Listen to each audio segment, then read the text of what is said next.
Yo,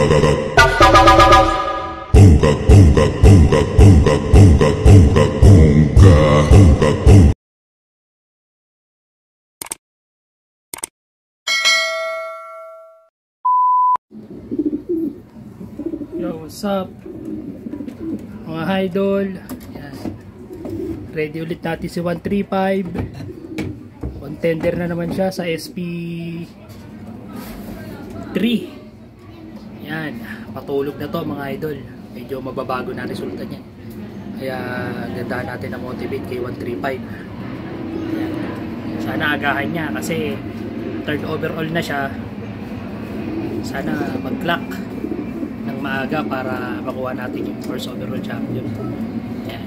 Good luck kay 135 mga idol. Abangan natin lipad nyo sa linggo. Salamat.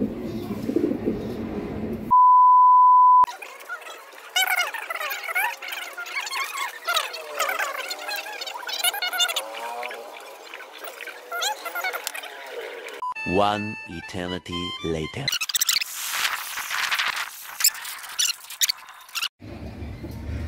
Yo, magandang linggo mga idol. Ito na si 135. Sariwa. Pasok sa overall, possible to si 135 mga idol. Binigyan tayo ng isang magandang laban ni 135. Makinis na makinis. Pwede pang ibitaw. Yan ang sikreto natin mga idol para sa nagpopondo ng mga ibon natin kapag kaganyang mga patulog na. Nabigyan tayo ng konting swerte mga idol, no? Yan na, si 135 tapos na siya mag showbird. Naka-forward na lahat ng requirements niya. Ang resulta na lang ang inaantay natin mga idol. Salamat. Yo, what's up mga idol? Magandang araw sa inyo. Magandang araw sa inyo. Ayun, no, successful yung lipad ni ni 135. Ngayon bigyan ko kayo ng topic tungkol dun sa long distance bird. Paano ko pinabilis yun? Long distance bird, naging sprinter, naging pan race winner, pulling winner. Ayan. Bali, congrats muna natin si 135. Si 135 third overall siya ng season 1 sa Norte. Tapos ngayon, isa lang siyang in-entry ko sa RP Club. First overall siya ng Central. First overall siya first overall champion ng sector. Sa SP3 to SP3 first overall champion Central, first overall champion sector, SP2 fourth overall sector. 6 overall OB, 6 overall Central, SP1 third overall sector, 40k sector, 7th overall siya, 10k pooling Central, first overall champion siya. Madami ng achievement si 135. Suma-suma ko sa computation ko ng pinanalo niya, nasa 70k na sa dalawang dalawang season at fan race pa lang. Ayan. Kasama na yung mga pooling niya kasi ako nire-record ko talaga. Nire-record ko yung mga pinanalo ng ibon. Kasi sa totoo lang, hindi sukatan sa akin yung malayo, malapit, gitna o ano. Importante sa akin na nanalo yung ibon. Nakakakuha tayo ng pansuporta o panggastos sa mga alaga natin. Yun ang mahalaga. Kasi kaya nga tayo nag-alaga, di ba? Karera gusto natin. May kasamang side bet o pooling. Yan. Hindi pwedeng lagi na lang mag-iintay tayo ng malayong karera. Tagal pa yon. Tirahin na natin yung harap, bakbakan natin yung harap para dumating man yung dulo, nakauna na tayo. Hindi rin naman tayo sigurado kung mananalo tayo sa dulo, di ba? Eto, may chance na tayong manalo sa malapit. Tirahin na natin to yung malapit. Ayun mga idol, no? Bigyan ko kayo ng topic about dun sa long distance. Ginawa kong pampuning, ginawa kong pang pan race, ginawa kong pang sprint race. Yeah. Bali, ang ginawa ko kasi doon, ako kasi pag nag-ibon ako, konti lang. So, nung nakaraan, ang ibon ko noon 5 lang. Kasama doon si Kenkoy. Kasama din doon si 07. Yan. Bali si Kenkoy young bird yun. Bali, pag nagpapalipad ako, nakikita ko siya lagi, ang bilis niyang pumasok. Minarkahan ko yun, si Kenkoy, minarkahan ko. Si Kenkoy kasi direktang anak ni Palaspas siya. Naka-inbreed siya. Anak siya sa apo. Kumbaga mag-lola pairing, nilabas si Kenkoy. Sa dami ng ibon nyo, sa akin, konti lang ang nilalaro ko, ma-observe ko, may napapansin ako mabilis. Yun lagi yung tingnan, yung mabilis mag-trapping, yung disiplinadong ibon. Markahan nyo yun, markahan nyo yun. Markahan nyo lagi yun. Kung may makita kayong 2, 3, 4, o 5, lagyan nyo ng marking, lagyan nyo ng clip ring, o lagyan nyo ng sticker yung sing-sing. Para kung marami kayong ibon, para alam nyo kung sino yun. Ma-acknowledge nyo lagi yung ano niya, yung uwi niya o yung trapping niya. Ngayon, pag ganun siya lagi sa trapping, sakto lagi sa trap, segundo lang nasa loob na kaagad. Pag tinawag mo, nasa loob na kaagad. Umpisahan nyo na siyang itos. Ito gawin yung tos. Pag magtutos kayo, syempre dala nyo lahat ng ibon nyo. Itos nyo siya mag-isa. Huwag nyo siya sasamahan, mag-isa lang siya. Para siya mismo nagmamarking sa sarili niya. Mabilis siyang umuwi kasi nga mabilis siya pumasok ng hinahanap niya yung loop. So mabilis yun, uwi yun, mabilis agad yun kasi nga gusto niya nasa loob lagi siya ng loop. Huwag niyo siyang samahan ng tos, mag-isa lang. Ngayon, kapag ka may mga tos kayo na every other day, gawin yung everyday. Magtotos kayo sa club, for example, magtotos kayo sa club ng Tuesday, Lunes, magtos ka, self-tos ka. Tuesday club, Wednesday self-toss ka, Thursday club. Ganoon. Basta araw-araw ang bitaw niya hanggang sa mamarkingan niya ng mamarkingan yung daanan niya. Ngayon mapapansin mo yan, kung hindi mo naman nakikita yung droppings niya o pag-uwi niya, kung ano ginagawa niya o kung dire-diretso ba talaga siya, pabantayan nyo kung ano yung kung sino pwede matumingin o gusto mo ipatos mo para ikaw mismo makakita. Dito mga idol, no, ang lamang dito yung walang trabaho, yung may oras sa ibon, o yung may business, yung nakatutok, o yung may loopman, o yung nakatutok talaga sa ibon, o may taong nakatutok sa ibon. Lamang yon. Ngayon, kung ikaw ay nagtatrabaho, hindi ka nakakatutok ng ganun, sa madaling salita mga idol, alanganin tayo dyan. Yan. Ayun nga, hanggang sa mamarkingan siya ng mamarkingan. Umpisahin nyo ng mga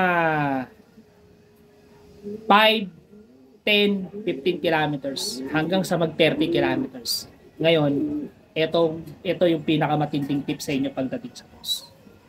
Alamin nyo kung saan yung first drop ng mga ibon nyo, ng ibon ng club nyo. For example, sa RP Club, ang unang drop namin dito lagi, hala-hala o kaya pililya. Yan. Pag malalapit kasi yan talaga first drop eh. Mababago lang yan pag medyo lumayo na kasi nagkakaiwan na talaga yan. Pero pag mga hanggang 150 o 200 kilometers, una talaga nagda-drop yung mga yan. Yung mga nasa hala-hala, nasa pili. Yan talaga first drop namin. First drop talaga ng club namin yan. Ngayon, doon nyo ilas yung toss nyo. Doon kayo lagi mag-toss. Kung tapos na kayo mag-toss ng malapit, palayo na kayo, yung pinakalas nyo yung hala-hala. O kaya, lampasan nyo ng konti, kung pagsanhan o lukban. Yan, lampasan nyo ng konti. Markingan nyo yan. Ngayon, ang toss nyo, ganun pa rin, mag-isa lang siya lagi. Mag-isa lang siya lagi. Ngayon, kung mayroon siyang pang-motivate asawa, sanayin nyo siya na sanayin na ganun. I-motivate nyo siya. Sa tuwing ibibitaw nyo siya, i-motivate siya. Para yung ibon, instinct niya lagi, uwi ng uwi. Galing siya sa malayo, uuwi siya. Ganun lagi ang instinct. Susi yan, toss na toss. Huwag kayo masyadong umasa sa enhancer mga idol. No? Huwag kayo masyadong umasa dyan. Kasi sabi ko nga, ang ibon sabay-sabay lang yan pag ganyan kalapit. Sabay-sabay lang yan. Pero, lamang ka dyan pag mabilis ang ibon mo pumasok. At syempre, nakamarkings yung ibon mo. Alam nila yung way nila eh. Magkatangayan man yan, babaklas yung ibon mo. Bakit? Sanay siya lumipad mag-isa eh. sanay siyang lumipad na mag-isa lang siya, hindi siya sanay na may kasabay. Yun. So, magbe-break away yan. Hindi man siya makalayo dun sa mga kasama niya kasi nakabuntot yan. May sarili siyang daan. Wala siyang pakialam sa mga kasama niya. Basta ako, yung asawa ko nandun sa loop. Uuwi ako, alam ko daan. Araw-araw ako dito, araw-araw ko dinadaanan to, nakikita ko araw-araw. Ganun ang instinct. Ngayon, kung aasa lang kayo sa enhancer at hindi naman kayo nagtotos, malabo kayo sa porsyento. Dito sa amin, sa Rizal, grabe dito. Talagang halos araw-araw nagtotos. Yung mga ibon namin hindi na natutulog sa loop. Talagang araw-araw. Kasi nga, talagang pukpukan. Grabe ang rito, ang pooling namin dito. Halos araw-araw. Swerte na yung linggo-linggo. Kaya nga, ang sabi nila, masaya na sila doon sa taon-taon na nananalo.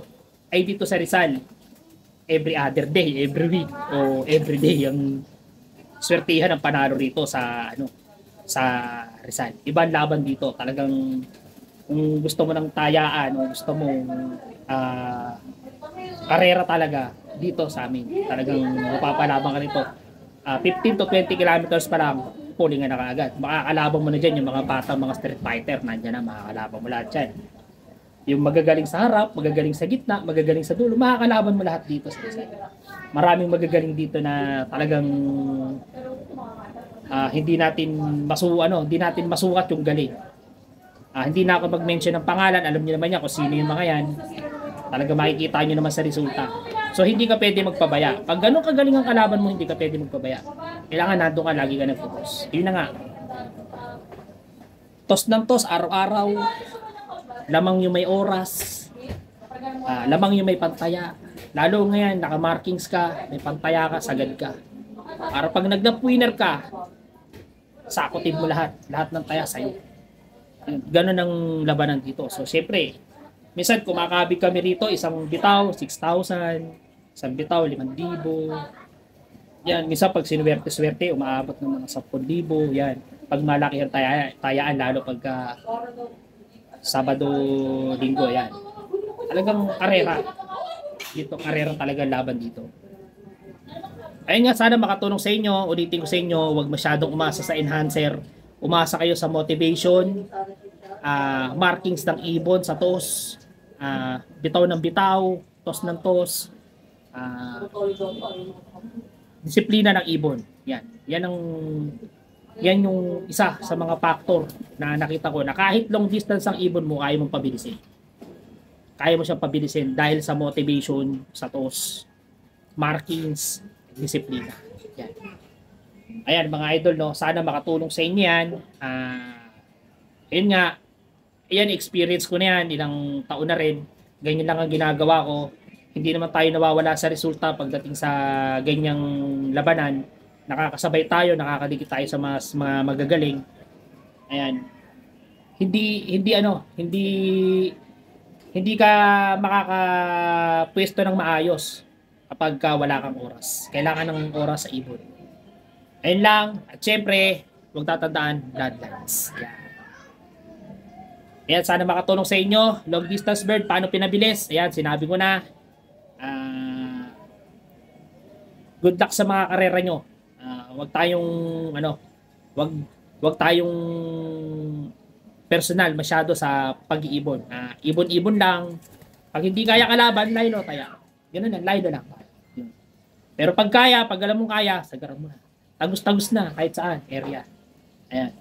Uso kasi rito yan sa Rizal, yung tagusan ng area. Ayan. So, yun nga, congrats kay 135. Overall na naman, sana magtuloy-tuloy Motor Cup ngayon. Kumbaga, sumali kami sa Motor Cup. Sana makachamba ulit tayo. Ayun, salamat sa inyo mga idol.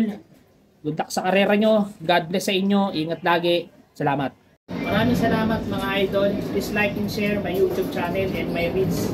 Lagi nating tatandaan, ibon lang ang magkakalaban, lahat tayo magkakaibigan. Respeto natin ang bawat isa, respeto din natin ang bawat sistema.